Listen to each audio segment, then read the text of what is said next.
Вярваш в Господ от години, но защо си затворен извън вратите на Небесното царство? Пречката пред християните да влязат в Небесното царство е само една дума. Сега е краят на последните дни и всички ние се надяваме да посрещнем Господа и да бъдем грабнати в Небесното царство. Надеждата е прекрасна, но влизането в Небесното царство не е лесно. Господ Исус казва: не всеки, който ми казва Господи, Господи, ще влезе в Небесното царство, но който върши волята на Отца ми, който е на небесата. Какво означава да изпълняваме волята на Отец? Най-важната Божия воля е човек да се освободи от греховната си природа и да стане свят. Както казва Бог: бъдете свети, понеже аз съм свят. Изпълнението на Божията воля означава, че християните трябва във всяко нещо, което им се случва, да слушат Божието Слово и да действат според Неговите учения, като постигнат освобождение от греховната си природа и пълно подчинение на Бога без бунт.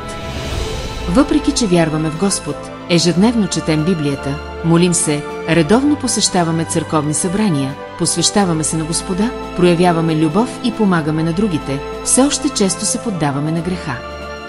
Лъжем и мамим заради собствените си интереси.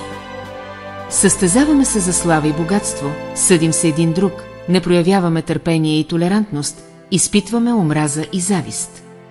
А когато ни сполетят бедствия, губим вяра в Бога, изпадаме в разочарование и дори роптаем срещу Него.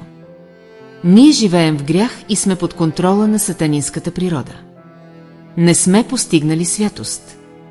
Ако такива хора, които често се грешават, могат да влязат в Божието царство, тогава няма ли Божието царство да се изпълни с грехове и противопоставяне на Бога? Бог е справедлив и свят. Може ли Той да позволи това да се случи? До тук разбираме, че спасението и влизането в Небесното царство не са лесна задача. Грях е само една дума, но тя е пречка за влизането ни в Божието царство. Как можем да се освободим от греховната природа, да изпълним Божията воля и да придобием право да влезем в Неговото царство?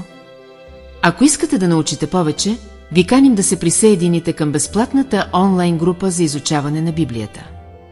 Всеки ден споделяме Божието Слово и заедно търсим истината. Братя и сестри, които искат да се присъединят, оставете коментар и ще се свържем с вас възможно най-скоро.